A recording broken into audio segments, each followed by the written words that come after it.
saya ucapkan selamat karena sudah berhasil mendevelop modul pembelajaran. Tentu saja dengan mengimplementasikan tamu, di mana T-nya adalah tujuan pembelajaran, A-nya adalah arahan metodologi pembelajaran. Huruf ketiga dari tamu adalah M atau manfaat pembelajaran. Dan huruf keempat dari tamu adalah U atau urutan yang logis. Kalau teman-teman sudah mengaplikasikan keempat hal tersebut dalam modul pembelajaran, saatnya kita berpindah ke depan meja. Banyak banget materi yang powerful.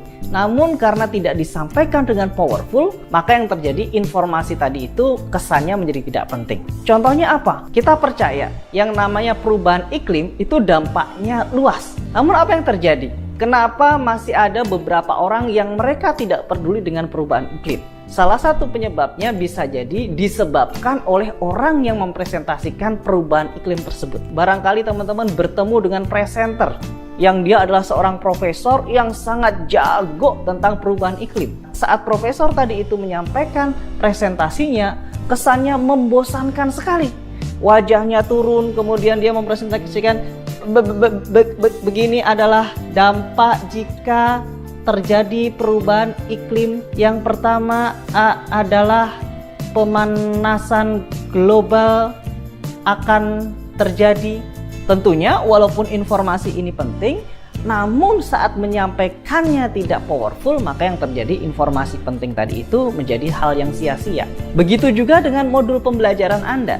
Kalau modul pembelajaran Anda powerful, namun tidak disampaikan dengan powerful, maka yang terjadi informasi penting dalam modul pembelajaran Anda tadi tidak dianggap menjadi penting. Bagaimana dong caranya supaya modul kita yang sudah powerful kemudian juga bisa disampaikan dengan powerful? Ada beberapa hal yang teman-teman perlu ingat supaya bisa menyampaikan modul pembelajaran tadi itu dengan powerful, yaitu dengan mengingat bomber. Masih ingat beberapa waktu yang lalu sempat booming sebuah jaket tipe bomber. Kita mulai dari huruf B. B kepanjangan dari bank. Bank artinya kita mengunggulkan konsep bahasan kita. Saat kita presentasi, ingat 10 menit pertama adalah masa-masa yang kritikal. Pada saat 10 menit pertama Anda sulit mendapatkan engagement peserta, maka yang terjadi selama Anda ngajar materi pembelajaran rasanya akan sangat berat sekali. Namun sebaliknya, kalau pada menit-menit awal peserta sudah terpesona dengan Anda, maka sepanjang Anda membawakan materi pembelajaran akan lebih mudah. Ada sebuah iklan, kesan pertama begitu menggoda. Selanjutnya terserah Anda. Pertanyaannya adalah bagaimana dong caranya supaya kita bisa membuat kesan pertama yang menarik? Caranya mengaplikasikan huruf pertama dari huruf bomber, yaitu huruf B atau bank. Teman-teman bisa melakukan beberapa hal untuk membuat kesan pertama yang meledak. Saat kita sudah berada di depannya peserta kita, maka lakukan 3 hal. Yang pertama, berikan salam. Bisa semangat pagi, bisa assalamualaikum, bisa apa kabarnya hari ini, dan lain seterusnya. Kemudian yang kedua, berikan apresiasi. Lihat sekitar. Contohnya teman-teman mengapresiasi atas ketepatan waktu peserta. Atau teman-teman bisa mengapresiasi salah satu peserta yang dia datang pertama kali. Atau teman-teman juga bisa mengapresiasi 1 atau 2 orang penting yang dia meluangkan waktunya untuk bisa hadir di kelas Anda. Teman-teman bisa merangkai seperti ini.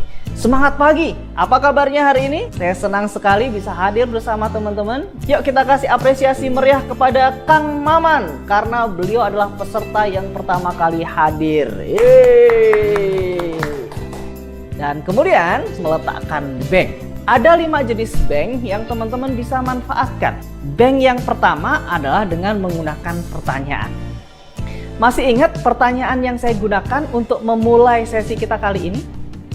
Pertanyaan yang saya gunakan, apa yang Anda rasakan seandainya Anda tiba-tiba diminta untuk jadi MC, tiba-tiba memberikan kata sambutan, atau bahkan tiba-tiba diminta untuk mendelivery sebuah training? Apakah Anda golongan pertama? Orang yang bersemangat sekali saat tiba-tiba diminta untuk jadi MC, memberikan sambutan, atau mendelivery training?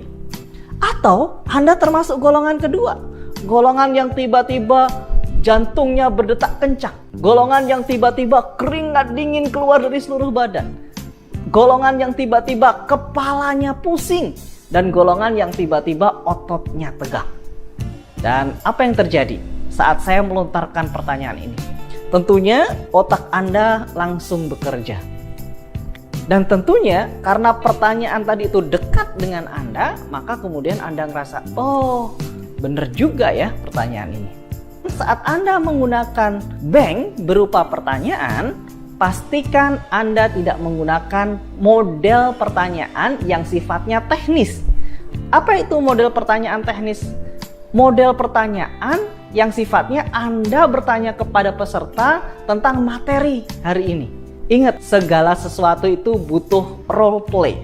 Kalau kita pengen makan, kita butuh hidangan pembuka. Kalau kita ingin olahraga, maka kita juga butuh pemanasan.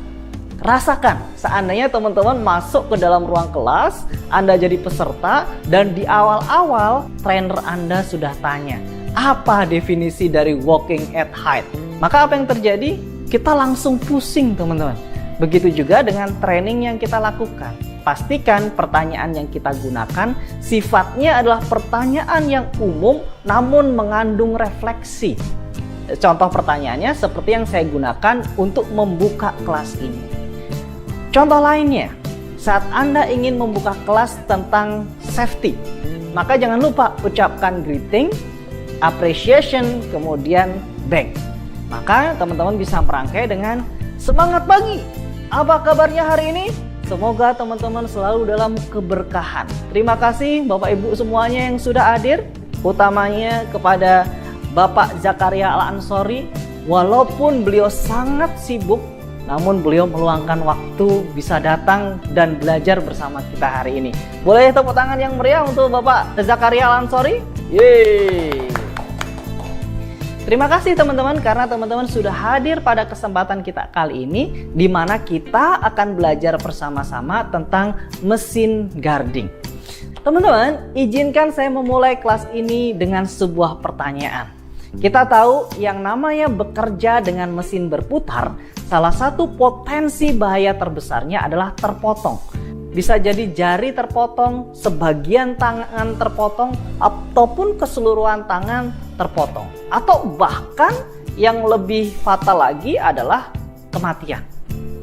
Pertanyaannya, jika ada seseorang yang kemudian dia bekerja dengan mesin guarding, kemudian dia mengalami kecelakaan, dan seluruh tangannya harus teramputasi, sehingga dia sekarang hanya punya satu tangan.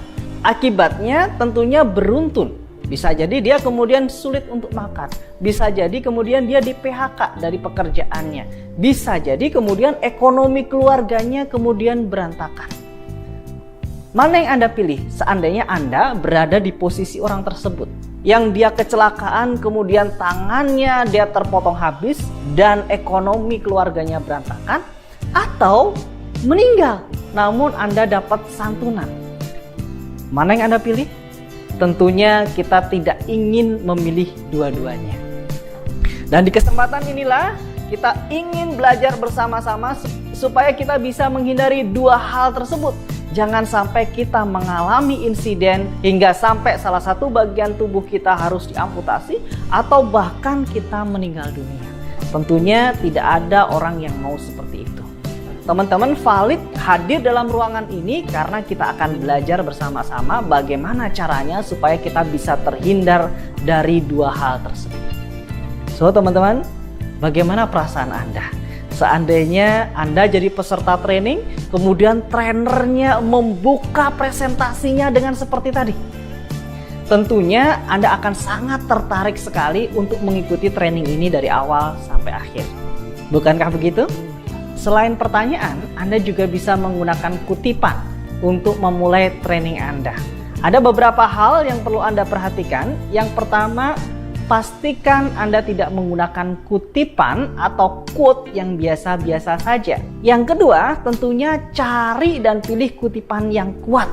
Caranya gimana? Cari di Google. Masukkan saja kata kuncinya. Contohnya, quote tentang walking at height, quote tentang lototo, quote tentang self-empowerment, dan lain seterusnya. Teman-teman pilih mana kira-kira kutipan yang powerful dan dia bisa membuat orang tercengang. Berikut adalah beberapa contoh kutipan yang saya pakai untuk memulai sebuah training. Masih ingat, sebelum kita memulai training, pastikan Anda memberikan greeting, appreciation, kemudian baru bank. Sehingga saya memulai training self-empowerment dengan seperti ini. Semangat pagi! Apa kabarnya rekan-rekan semua? Semoga selalu dalam keberkahan dan keselamatan.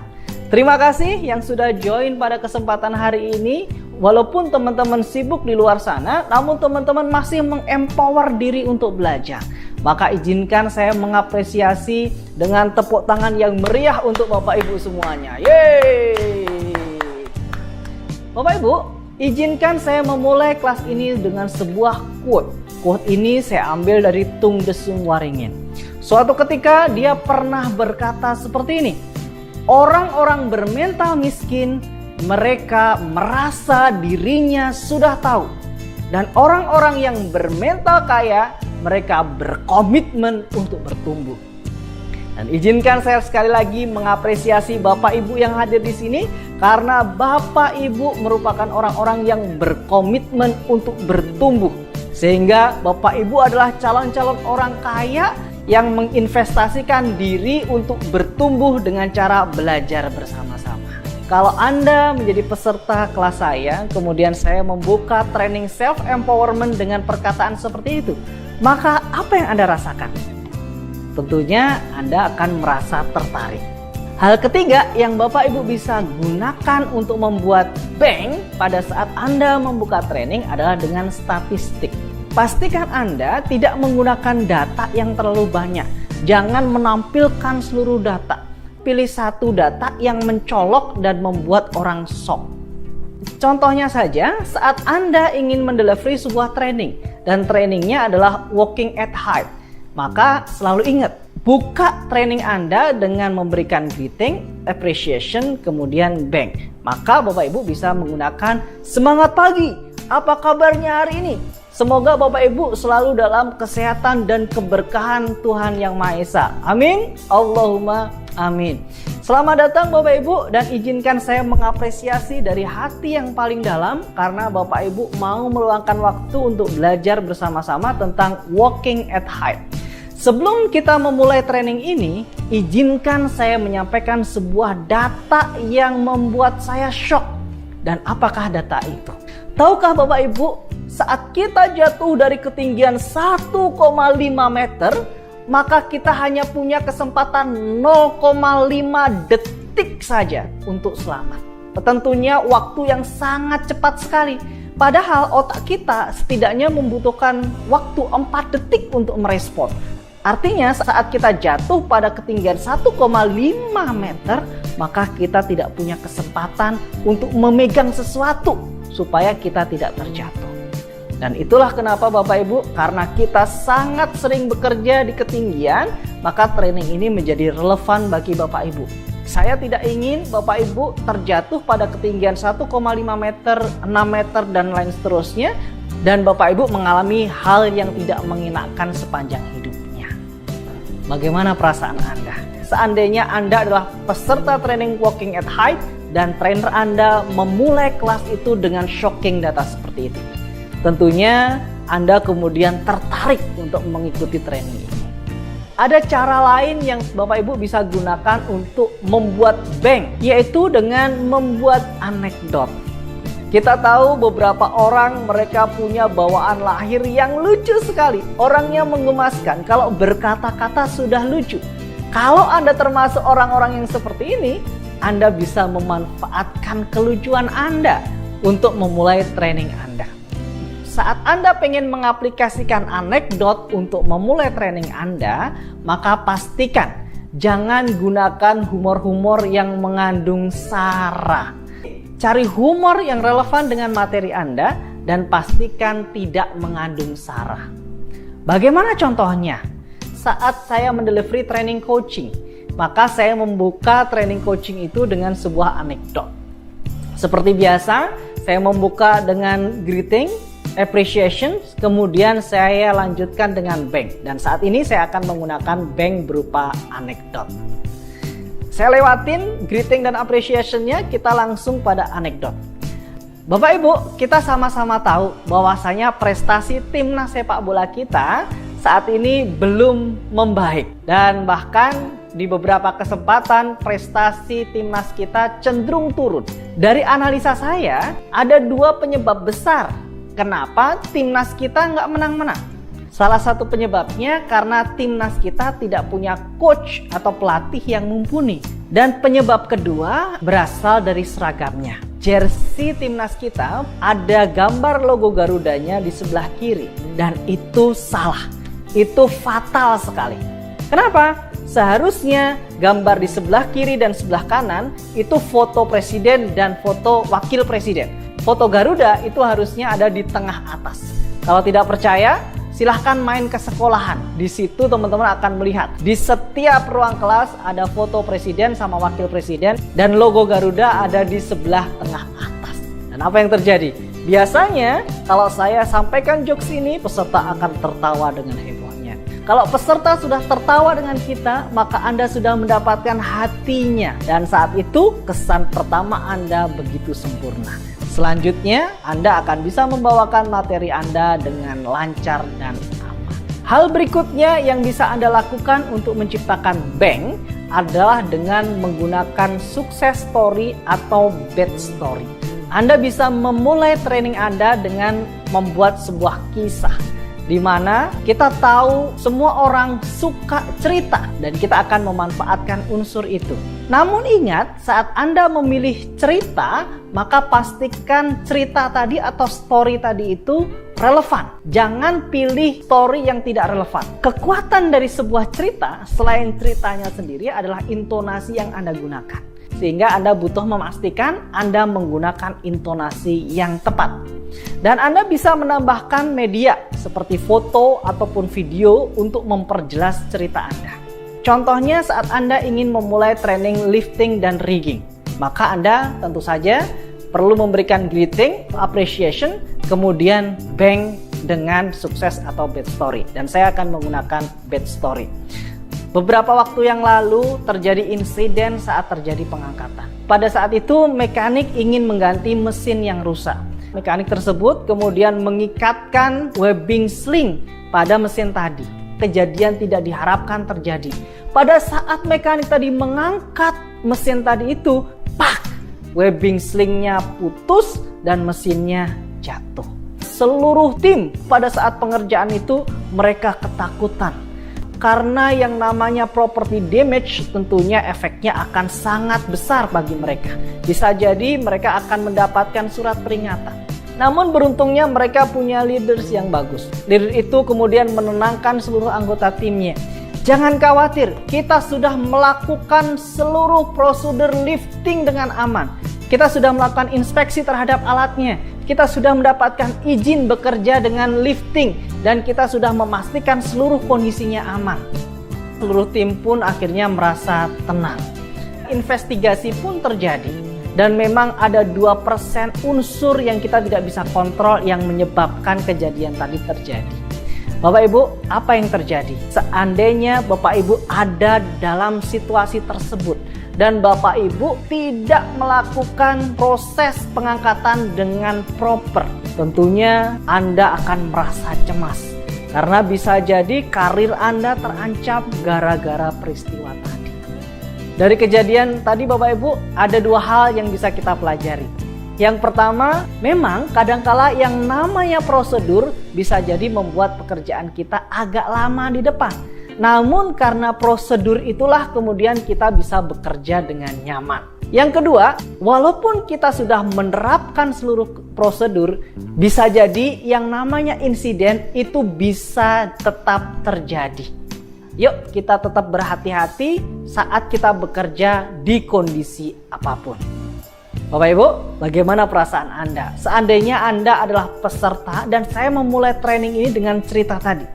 Tentunya Anda tertarik untuk mengikuti training saya berikutnya.